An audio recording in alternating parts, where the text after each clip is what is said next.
Friends, today we will be taking up a topic called Arab Springs, a topic which attracted the attention of the whole world, say from somewhere around 2010 up to 2014 or 15 also. Of course, it tries to impact even now, but the thing is that this was an event which nobody expected or visualized, right? Because the word spring or jasmine revolution was largely used in the context of East Europe. What was, it was popularly called as Prague Springs, right? What were Prague Springs? Prague, as you know, at that time was capital of Czechoslovakia, right? So what was the Prague Spring?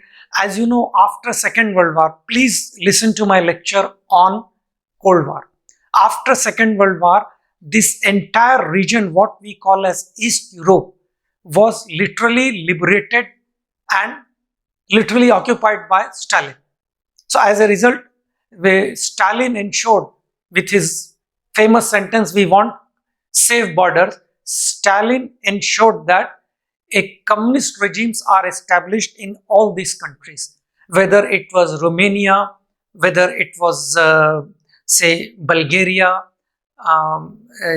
then it was Bulgaria, East Germany, Czechoslovakia, Poland, Albania, all these countries, Hungary. In all these countries, pro-Soviet regimes were established, imposed. You can use any kind of word, right?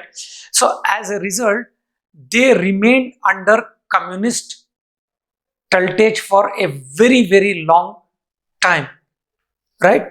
And where there were some movement for democracy and freedom in Hungary in 56 and in Czechoslovakia in 68, but that was suppressed because Soviet Union sent its military there. All this was, has to be viewed in the context of Cold War. For understanding, for better understanding, please listen to my lecture on Cold War, right? So as a result, it was, there was a huge resentment.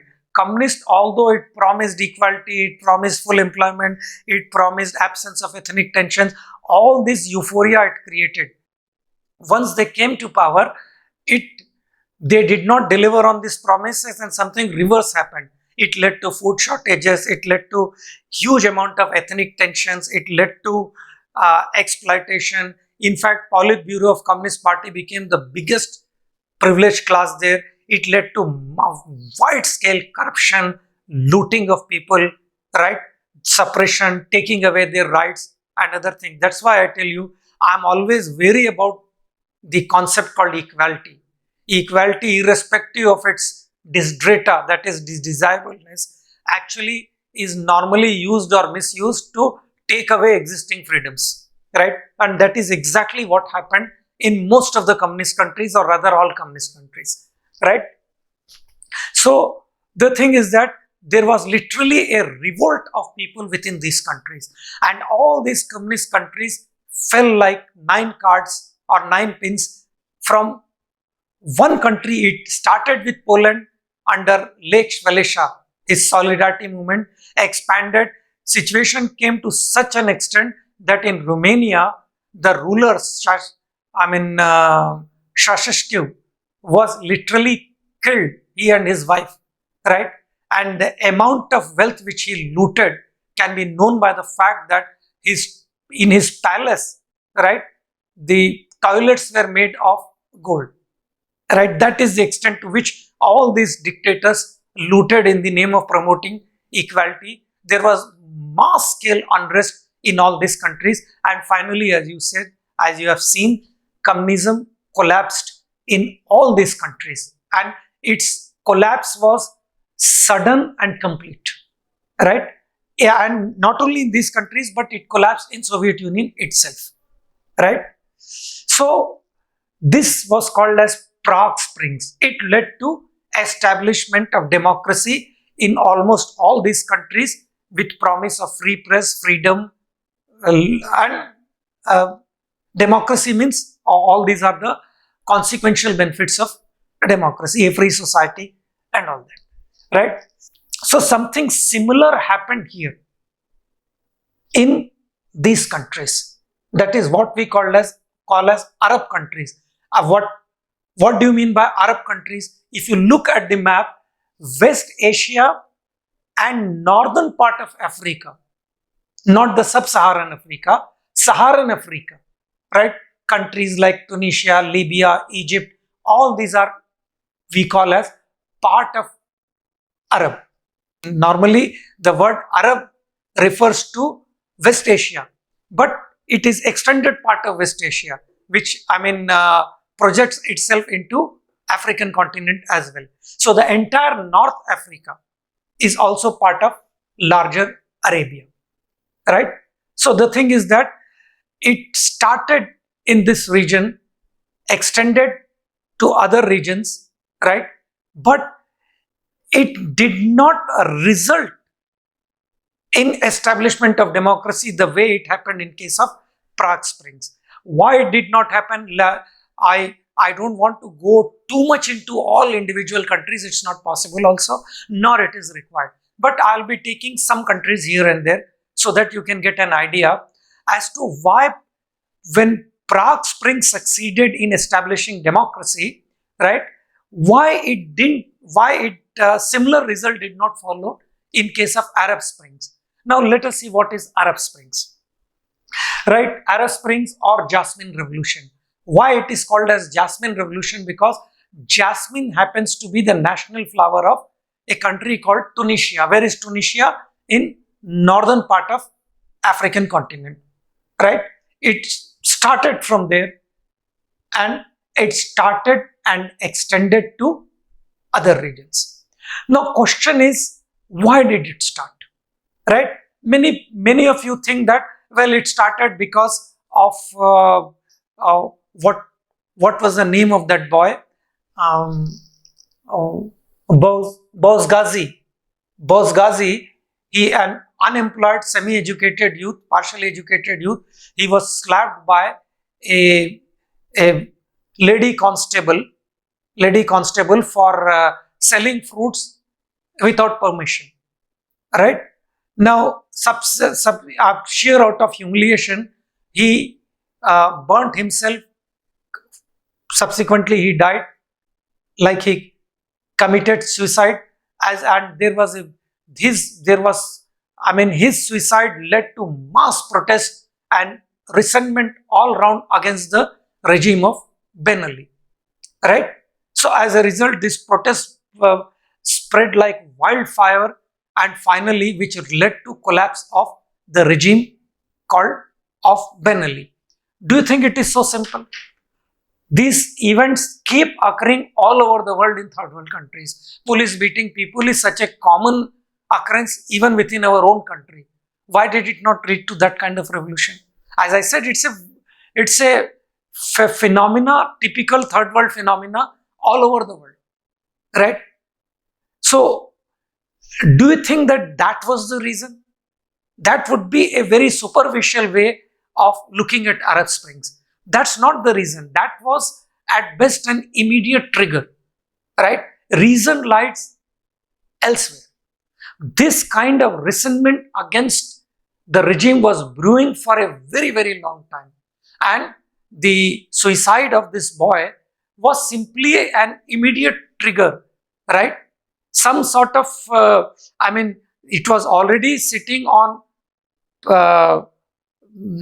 what we call as power cake. Some slight, fire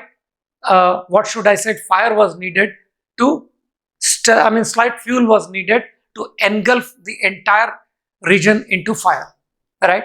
So this event was not the cause. Please remember, that would be a very, very superficial way of looking at Arab Springs. This was basically an immediate trigger, or what we call as immediate provocation. So what were the causes? So of course, there are certain specific causes in specific countries. That's why the result, you do not see a cohesiveness in the outcome of Arab Springs, but you can always discern certain dominant trends, certain common causes, right? What were these common causes? right? As I said, revolt against the regime was not just out of deeply rooted sense of humiliation, contempt for unjust, autocratic, and self-serving regimes felt intensely by the youths, right? The evolving situation raises several important questions, right? Like, what are the common factors, if any, behind the movements, right? Then what are the possible outcomes and demand for political reforms? How does the ongoing struggle impact outside world, and how outside world would react? How will this affect the struggle of Palestinian people for independent state for a very, very long time, a pan-Islamic issue? And since this area is largely inhabited by Muslims, except here and there, one or two countries like Lebanon and all that, primarily it is an Islamic region. So, and Palestinian issue was for a very, very long time, and in a way, I mean, more apparent than real, it continues to be a pan-Islamic issue, right? So, how it is going to see, fundamental questions with Arab Springs are not whether what happened to that boy, how it led it to struggle in Tunisia, why the regime of Hosni Mubarak in Egypt was dislodged, or continued fighting in Syria, or why, Colonel Muammar Gaddafi was killed. These are the issues, but not significant issues. For me, what is more important is that what are the common factors? There is a running theme, there is a running thread, common thread for this, not thread, common thread, right?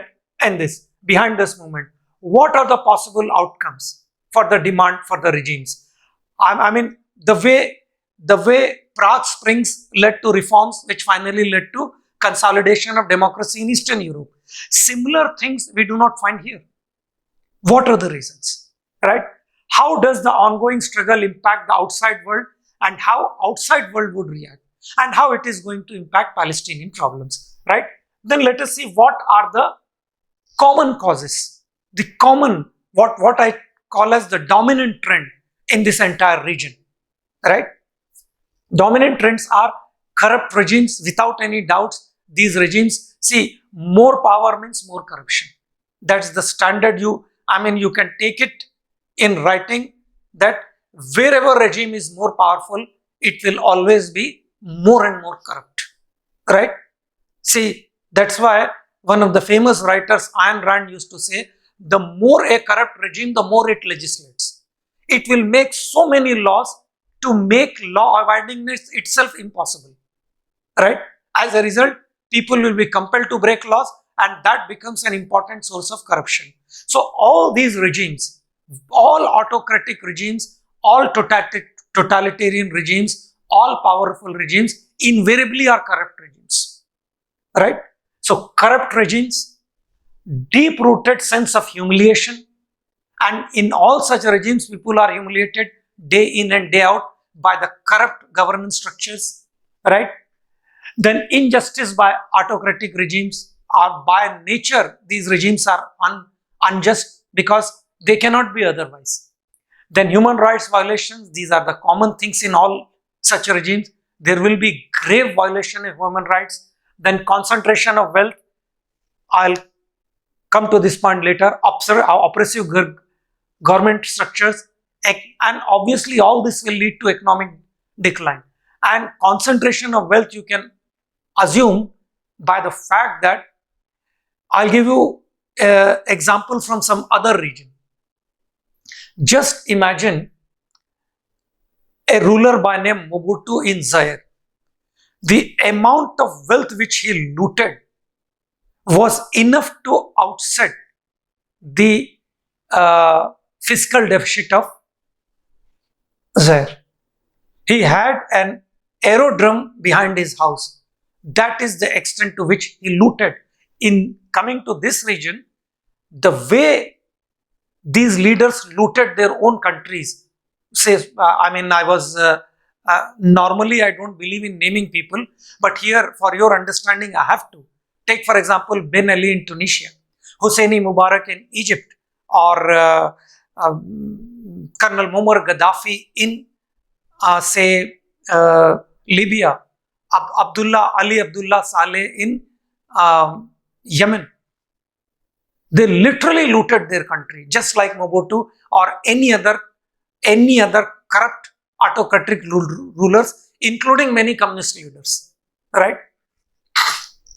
Oppressive government structures, economic. So these are some of the common causes for Arab Springs, right? Now, there are certain common trends also. Why? Because in some countries it has led to establishment of democracy. Say in Tunisia, it has established democracy, right? But in certain cases, it has not resulted in establishment of democracy. And certain cases it has failed. Although almost all these countries witness the springs in varying degrees, right? From mild to extreme, but it has not led to identical results everywhere as it happened in case of East Europe, right? Like, what were the reasons? Besides these common reasons, as I said, Arab Spring has suffered from intervention of regional and outside powers. Regional powers like, say, Iran, Saudi Arabia, sometimes Turkey, right? Then extra-regional powers like Russia, China, America, France, England. These were the extra-regional powers. So their intervention also dependent on whether the ruling dictator was their ally or not. I mean, interventions of this foreign power was purely based on the policy of containment, that is containing their rival power, or it was purely guided by geostrategic and economic interests, right? Arab Springs, as I said, have suffered from intervention of regional and outside powers. It demolished the myth that US support guaranteed security of revenue. For a very, very long time, this myth was created and even perpetuated.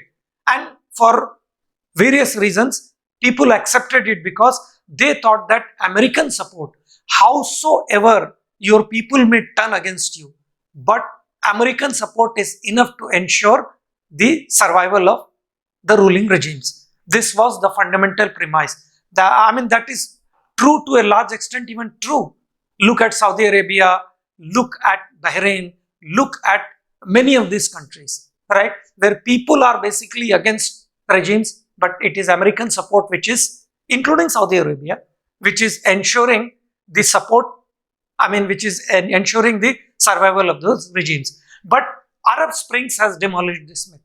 Had this not been the case, I don't think Ben Ali would have lost power, or Ali Abdullah Saleh would have lost power, or even for that matter, Hosseini Mubarak would have lost power, right? They would have continued to stay, right?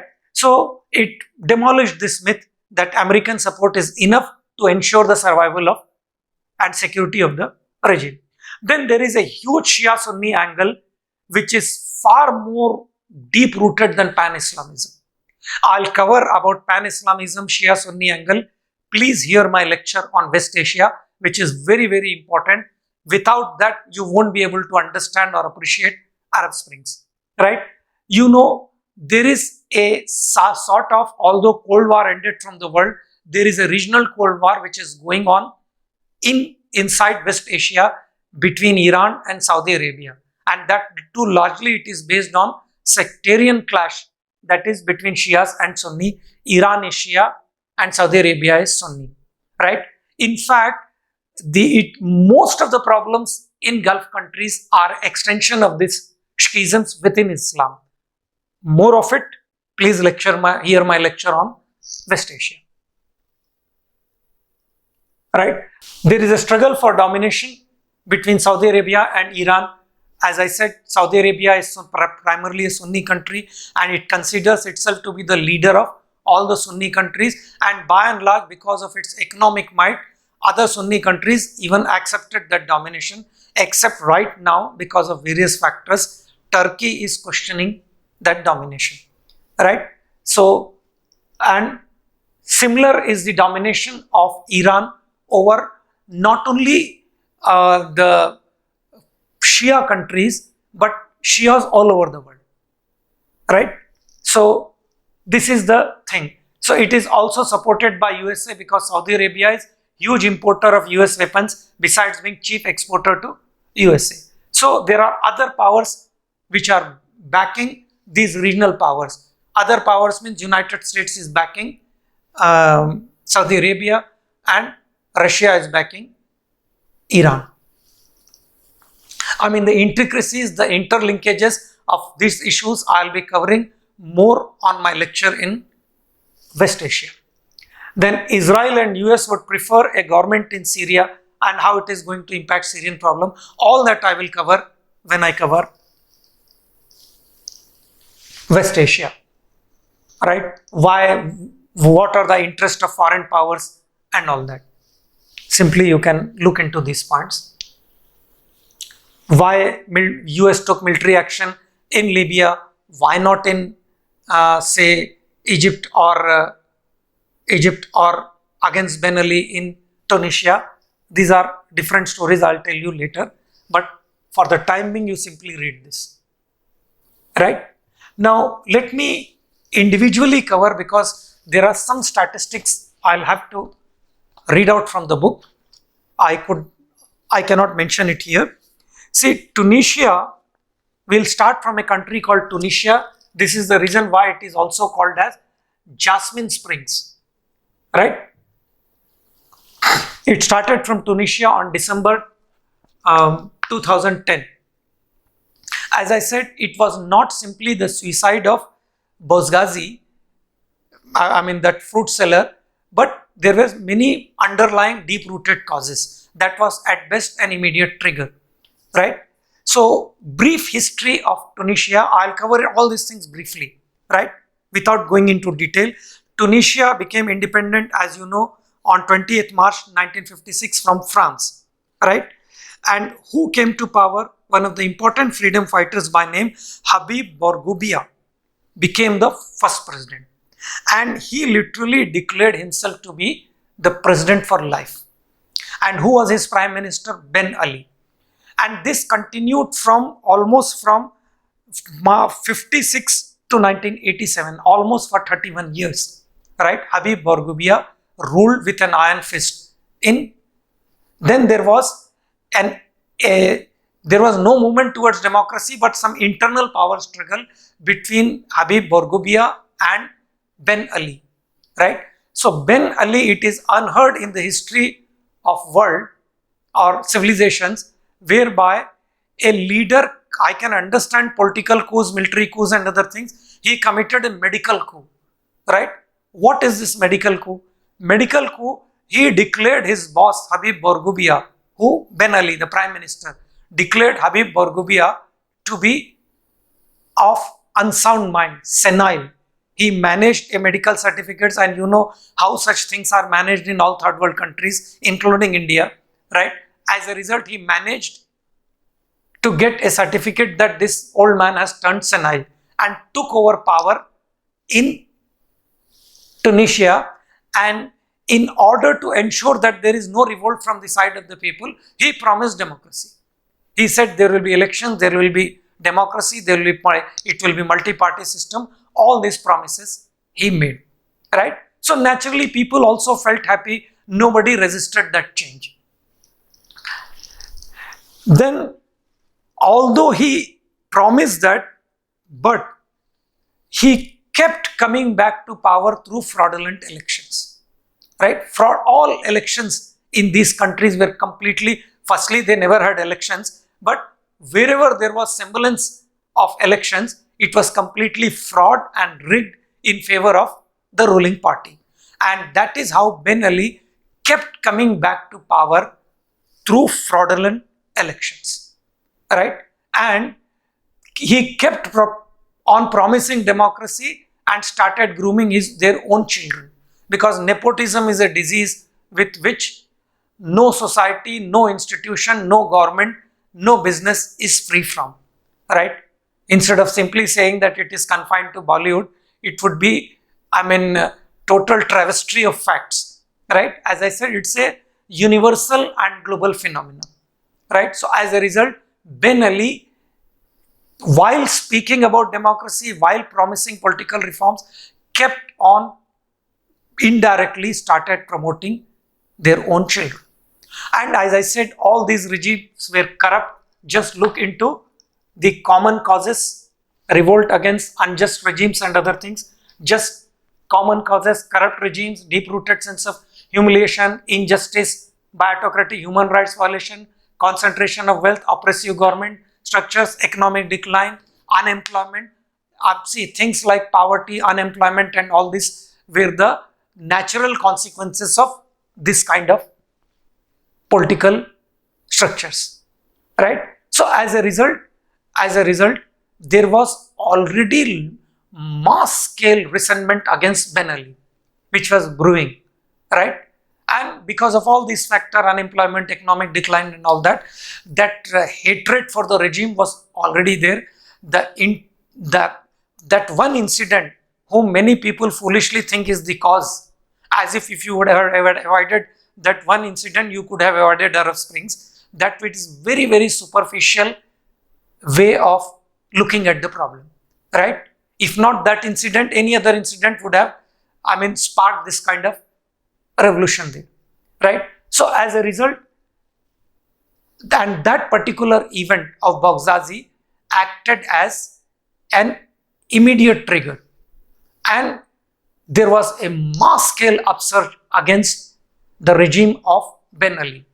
Ben Ali initially wanted to negotiate peace, but people were not in a mood to hear, because he promised this kind of democracy and reforms earlier also.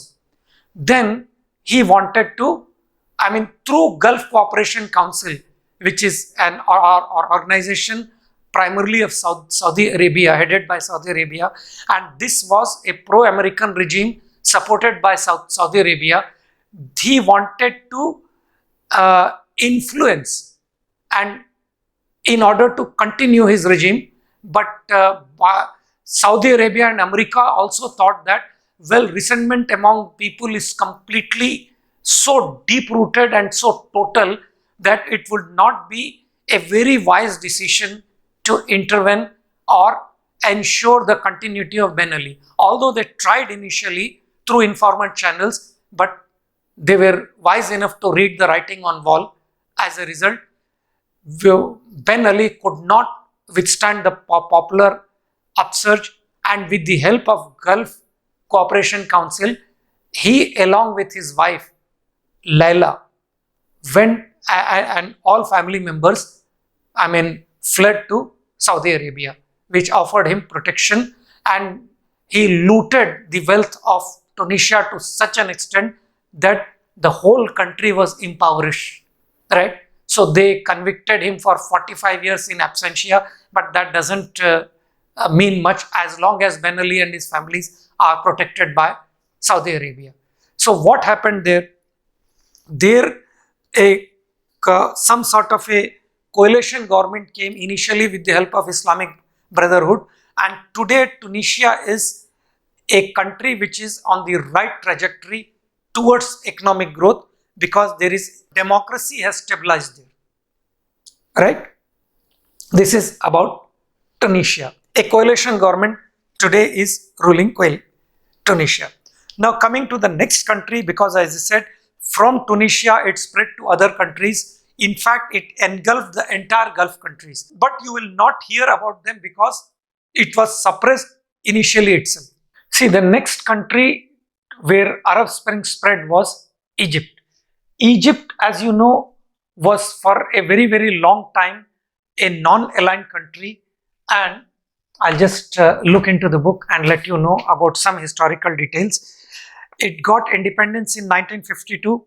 It was ruled by King Farouk, and in 1952 Nasser took overthrew the regime of Farouk, and you know Farouk later died in one European country, and Abdul Gamal Nasser, who became one of the founding members of non-alignment along with Pandit Nehru and Marshal Tito of Yugoslavia, right? Then it was regime of Anwar Sadat, and especially after Camp David Accord, Anwar Sadat, of course, was assassinated. The person who followed Hosni Mubarak continued to remain a pro-American leader. Right? Initially, it was during the regime of Nasser, it was non-aligned country or slightly hostile towards America. But subsequently, as I said, after that Camp David Accord in 78-79, I mean, please hear my lecture on Arab-Israel dispute. You will know what Camp David Accord is, right? So this Egypt more or less became a pro-American country. I mean, I'm talking about the government, not necessarily the people of Egypt, right? And Hosni Mubarak started ruling Egypt with a heavy hand. Like Ben Ali, he also promised democracy, but indirectly started grooming his own son Gamal for the post of president. And like Ben Ali, he too kept, he kept coming back to power through fraudulent elections, right? And a time came, and somewhere in the year 2011, right, the revolt started against because these springs are like wildfire. It normally spreads. It has a tendency to spread. So from Tunisia, it spread into Egypt. And when people started coming out on roads against Hosni Mubarak, he ordered for firing on the crowd, right? Because his regime was also supported by Saudi Arabia as well as America. So they did not felt like intervening in this dispute. They thought that somehow he will manage, but he didn't. People came out, and there is a place called Tahrir Square where normally protests are allowed, something like our Jantar Mantar in Delhi, right? So massive protest started there. Even with firing, people were not leaving that spot, right? As a result, finally there was sufficient pressure. He realized that he will not be able to hold on.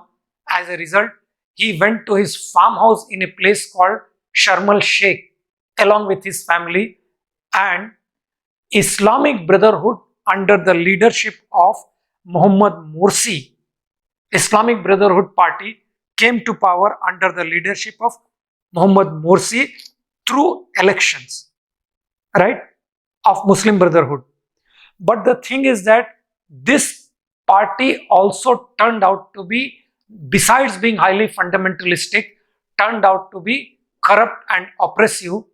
As a result, in 2014, they were overthrown, and a very popular military personnel, I mean Air Commodore, I think, Abdul Fattah Sisi, captured power in the year 2014. And good thing, though he is a military dictator, he has support of the people, right? So he wants to stabilize Egypt. And please remember, he is one leader who hates Hamas as much as Israel hates. And Hamas, who otherwise used to get bases in Israel under the regime of Morsi, all those bases have been dismantled by Abdullah Fattah Sisi. And as I said, he has popular acceptance, though he is a military man, primarily from Air Force. But the thing is that he is a very popular leader who enjoys a wide support in Egyptian society, right? So this is about Egypt. Now coming to Libya. Libya got its independence from Italy in the year 1961, right? Sorry, 1951, right? Initially, they were ruled by other dictators and all that, but at the age of 21, one of the youngest dictators, Colonel Muammar Gaddafi, took over power there in the year 1969, and like any other dictator, started ruling Tunisia with a heavy hand, right? Of course, there are people who support him and who say that despite being a dictator, he promoted welfare policies, right? There was unemployment was less and all that. Well, maybe, may not be. The fact is that he provided an extremely oppressive regime in Libya. And not only that, he unnecessarily, for various reasons, antagonized America. As a result, America bombarded his palace one in Tripoli and other places. And now the problem with problem with Libya is that it is divided into three important tribes, right, who are quite hostile towards each other, right?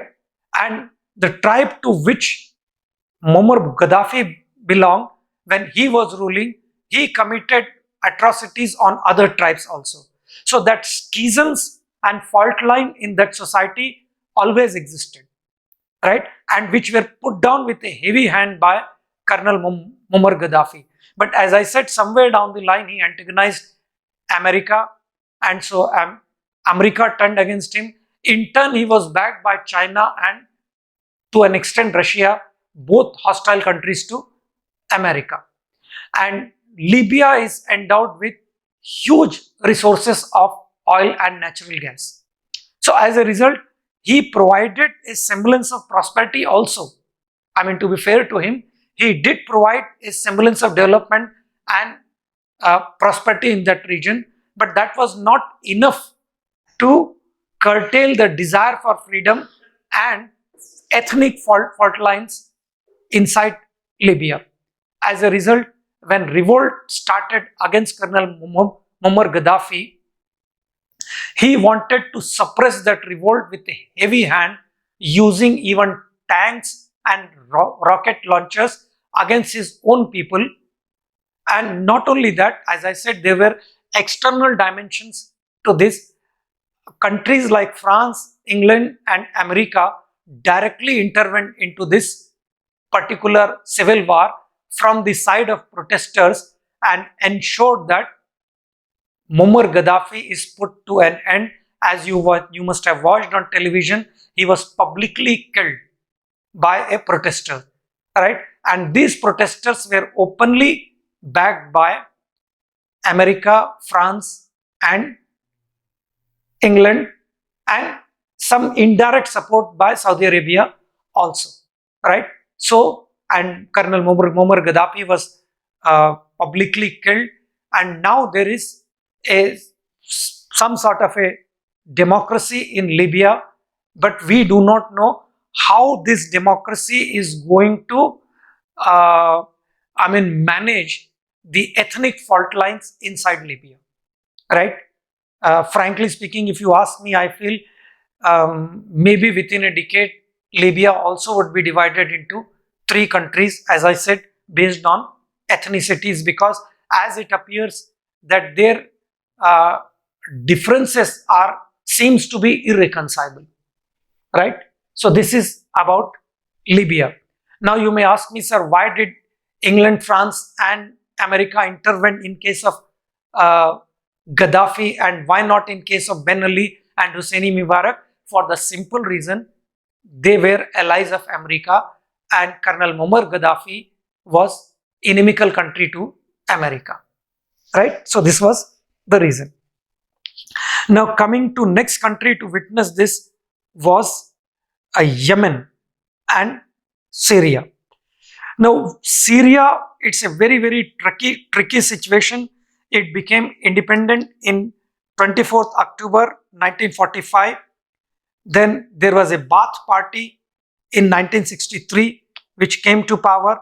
It was the regime of Mr. Senior Assad, right, who captured power. His family captured power, and they are ruling there since that time. And you know, the Senior Assad, the father of Bashar al-Assad, was ruling that country again like any other dictator. And when he was growing old, he wanted to groom his son Basil al-Assad to succeed him, but he died in a car accident. As a result, Bashar al-Assad, who was pursuing his education in Europe, was called back and he was made ruler of Syria. Now here with Syrian problem, you must understand the local dimension of that problem.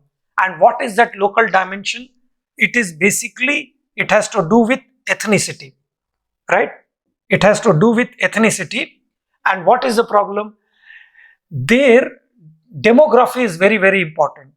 It consists of almost 30% Alawite Shias.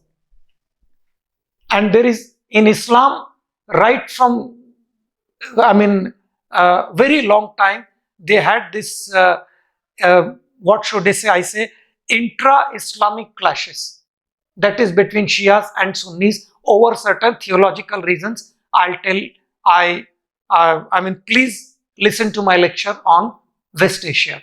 Because without understanding this Shia-Sunni hostility, you will never be able to understand problems like Yemen, problems like Syria, or problems like Bahrain, right? So Shia-Sunni angle, it has 30% Shias, almost 60% of the population is Sunnis. Then there are some 5 to 7% Kurdish people, right? Then there are Christians and others, right?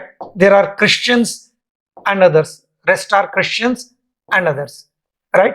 So the thing is, the ruling regime, that is Bashar al-Assad, is an Alawite Shia, and it is predominantly a Sunni country, right?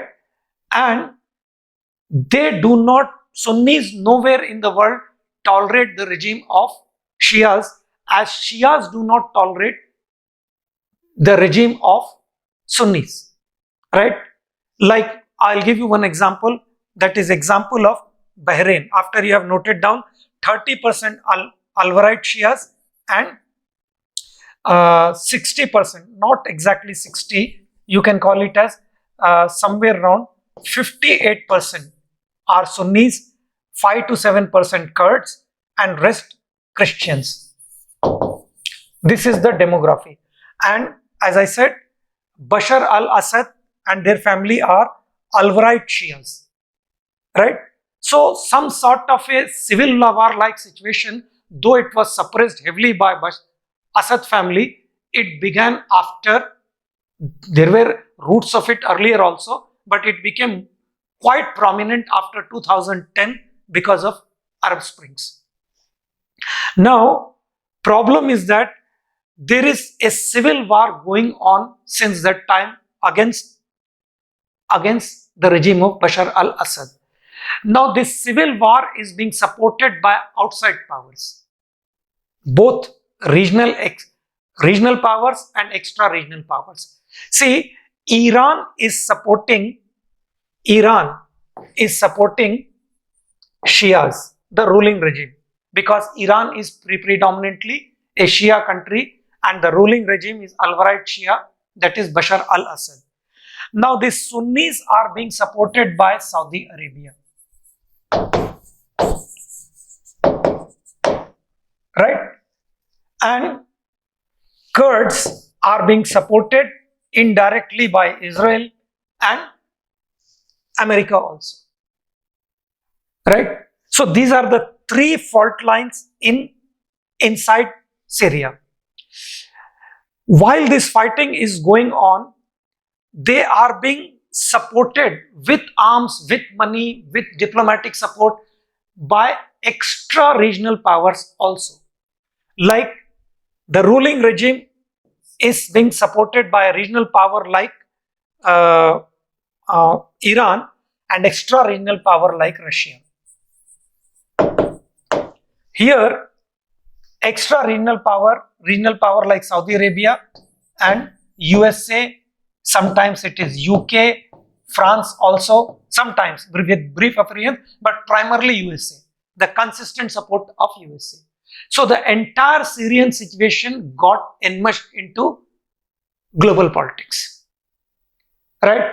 Today, Russia has one of their biggest naval bases outside Russia in Syria, near Damascus. Damascus, as you know, is the capital of Syria. Now, if you look at Syria, right, you just think that this is Syria. I cannot draw the exact map. This is the region which is dominated by Shias, right? This is the region which is dominated by Shias. This region entirely is dominated by Sunnis, right? And this region is dominated by Kurds. These are the three important fault lines inside Syria, somewhat supported by different regional and extra-regional powers. I mean, keeping in view their own geostrategic calculations, right?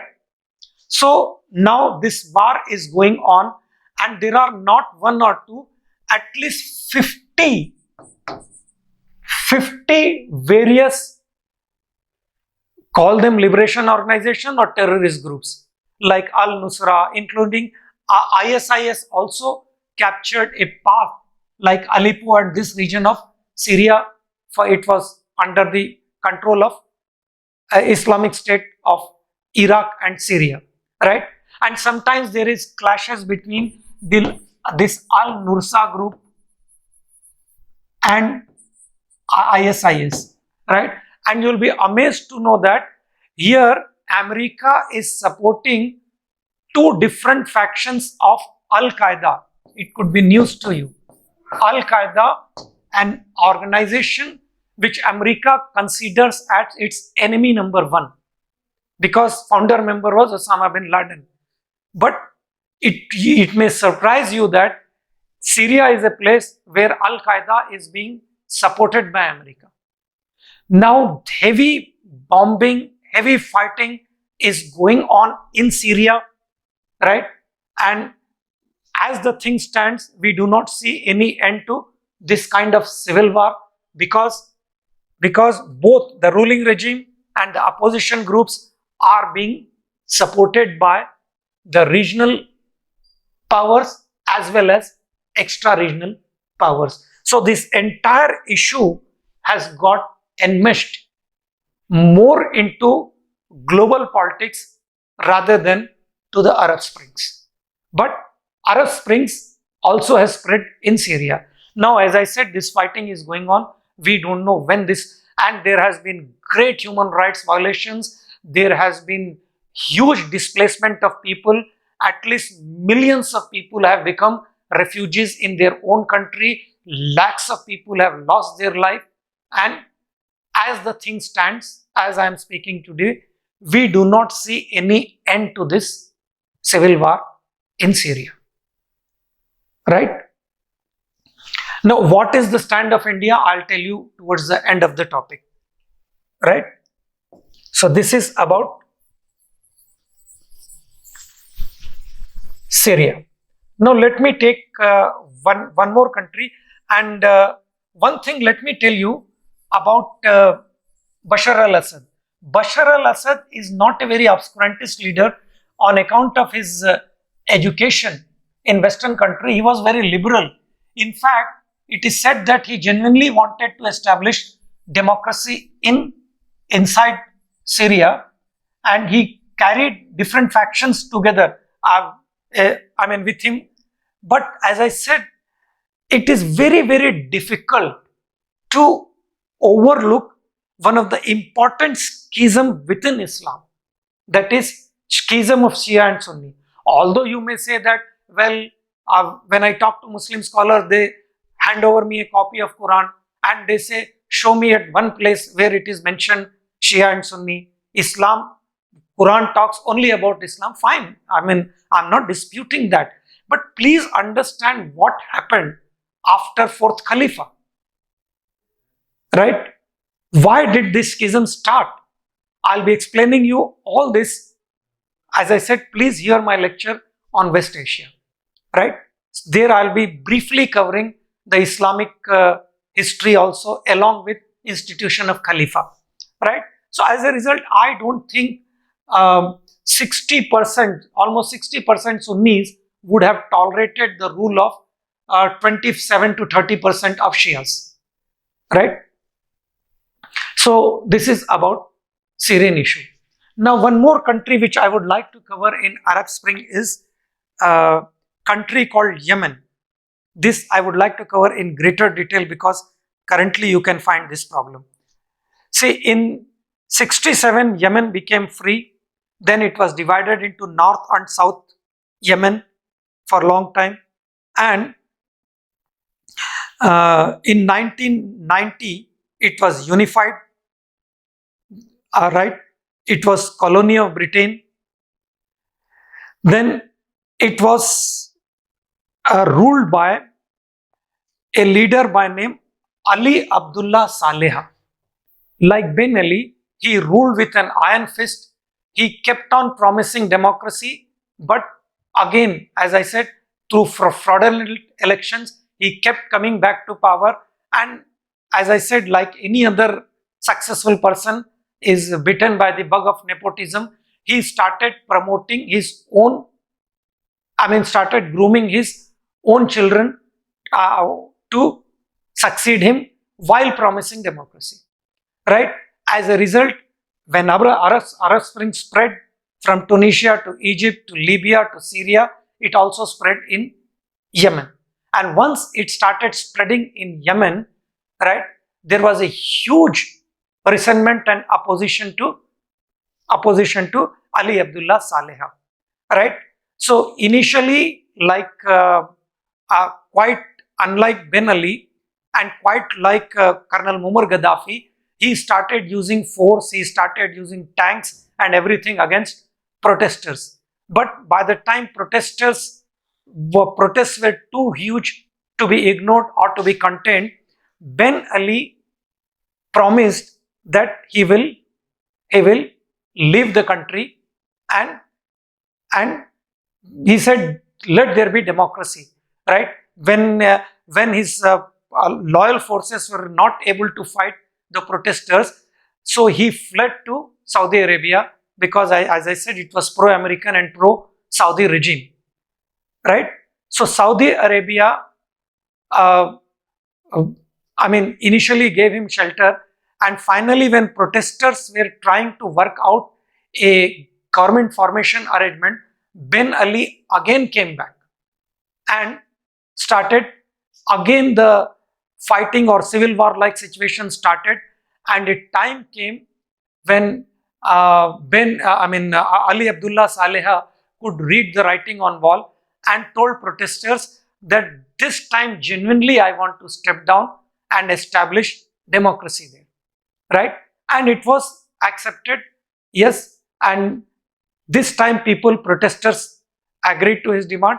Only condition which he placed before the protesters was that he will step down, but all the money which he accumulated as a corruption will not be investigated into. In the sense, Ali Abdullah Saleh was far more, wiser than Ben Ali or Hosni Mubarak, right? And he ensured that there will not be any trial on his family. It means his family can continue to keep the loot which they acquired as rulers of Yemen. And secondly, he put this condition that his son should be made defense minister, right? And all this was agreed to, and in Yemen, a regime of Mansour Hadi was established as a matter of compromise. But even after going out of power, Ali Abdullah Saleh started supporting the rebel groups, the opposition groups who were in opposition to Mansour Hadi. Now, how like Syria, Yemen also got entangled into the global politics and geopolitical considerations of regional powers as well as extra-regional powers. Now, what happened in Yemen? Again, I keep going back to demography. Yemen has almost 28% Shias who are called as Houthis. Then it has almost say 72% of Sunnis, right? 72% of Sunnis, right? Then Sunnis also are divided into certain tribes. There are different kinds of tribes. Again, they are divided. And Houthis are basically Shias. So Houthis for a very, very long time felt that they are not getting proper share in power structures, and this has happened across the board in most of the Islamic countries. Wherever Sunnis are predominant in the ruling regime, they kept Shias out of power and out of governance structures, and wherever Shias are in power, they kept Sunnis out of power and power structures, with some exceptions here and there, that too for some time. You may immediately quote the example of Saddam. Let me tell you, Shias were never comfortable with Saddam Hussein, despite whatever is propagated in newspapers or media. I'll tell more about that when I cover West Asia, right? So now what happened was that immediately after Manzoor Hadi coming to power, because of internal schisms and because of external intervention. What was the external intervention here? External intervention was that since Iran thought that they must come to the rescue of Shias, Houthi rebels, right? Iran started supporting Houthi rebels, right? And the Sunnis were supported by Saudi Arabia. Now, support was not just diplomatic. Support was with arms, with money, with everything. And maybe from 2012, 2014. From 2012 to 2014, Manzoor Hadi provided a semblance of stability to Yemen. But very soon the civil war broke out. The fault lines asserted themselves. Fault lines means Shia-Sunni angle asserted itself, and Yemen as a nation got enmeshed into civil war, right? Now, civil war is continuing because Iran is supporting Houthis and Saudi Arabia is supporting the Sunnis. Now, this is one peculiar country where Houthis became so powerful that they captured the national capital, the national palace itself. As a result, the Sunni regime there had to flood their capital city of Sana'a, right, and establish their government in southeastern part of Yemen. If you look at Yemen, right, it is like this. In this part, it is Houthi rebels who have captured it and who are literally ruling here, and this side it is Sunni people, regime backed by Saudi Arabia of Manzoor Hadi, right? It is continuing, and this war is being carried on since that time, and to date there has been no political stability in Yemen. You can imagine the situation by the simple fact that ruling party is unable to rule from capital. Capital city is under the occupation of rebels, right? So many power sharing arrangements have been worked out, but none of them worked because, as I said, even Saudi Arabia went to the extent of bombarding the region where Houthi rebels are in control. As a result, Iran is supplying Houthi rebels with all kinds of arms, ammunitions, and all that, right? So civil war is continuing in Yemen, and Yemen, the bombing of one of the important refineries of Saudi Arabia is attributed to Houthis, although Houthis are being held by Iran.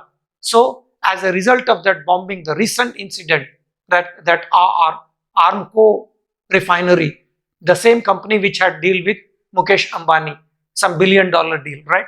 So that two of their oil bases were bombarded by Houthi rebels, who in turn were supplied arms and ammunition by Iran. So these clashes are going on.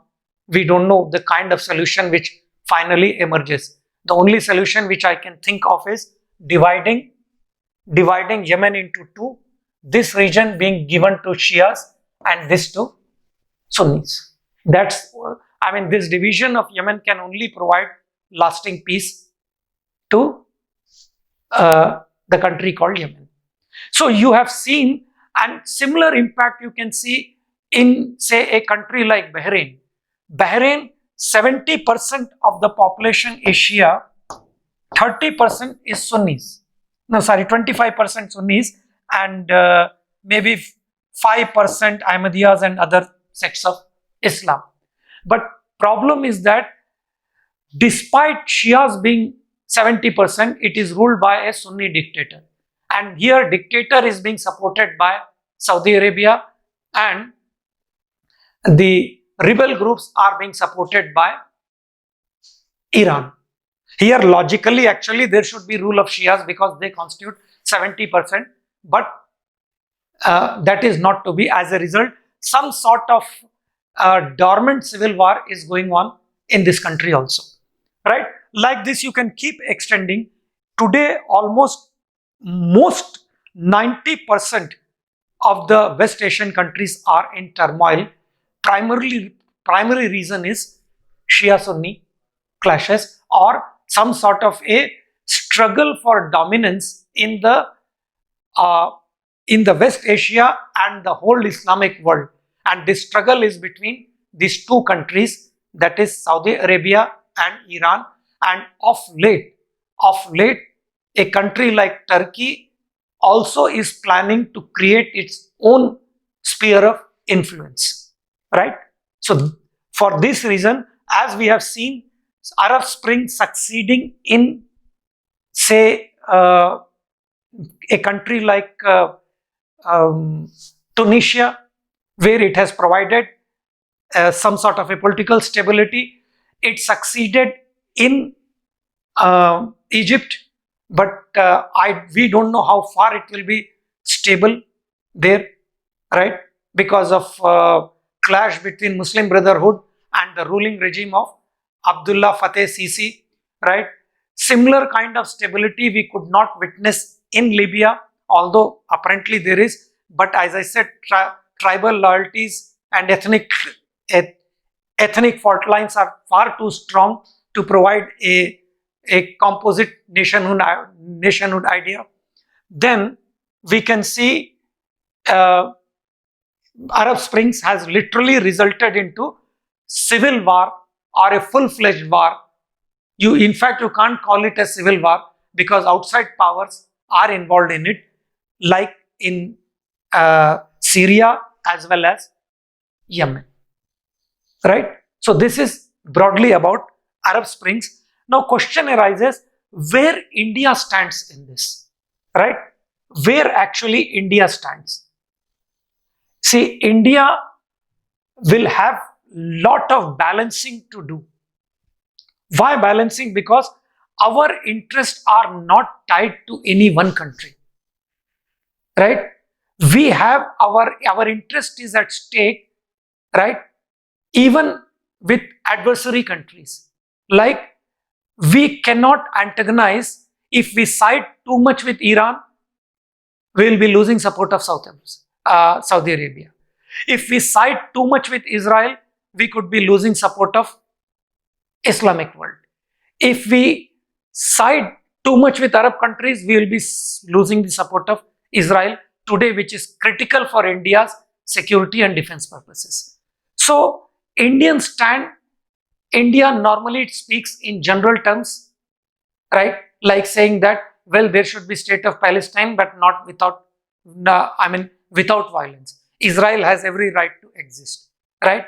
So India, as I said, has lot of tightrope walking to do in this entire crisis of West Asia. Like, as I said, if you come to specificities, India wants West Asia for its energy security. Even today, 80% of the supply comes from Arab countries. Then India is developing Iranian port at Chabahar because we want it for access to Central Asian republics for our energy security and even for our trade right up to Russia. So that is possible only when we are friendly with Iran. We want oil from Saudi Arabia. If we are too friendly with Iran, we may lose the support of Saudi Arabia. India wants security and safety of 80 lakhs workers who are working in Gulf countries. Even that India cannot overlook. So India will have to maintain, do a very tightrope working. Like New Delhi will be well advised to maintain equidistance. We must maintain equidistance from all these four power centers. That is Tehran, Iran, Tel Aviv, that is Israel, and Riyadh, that is Saudi Arabia.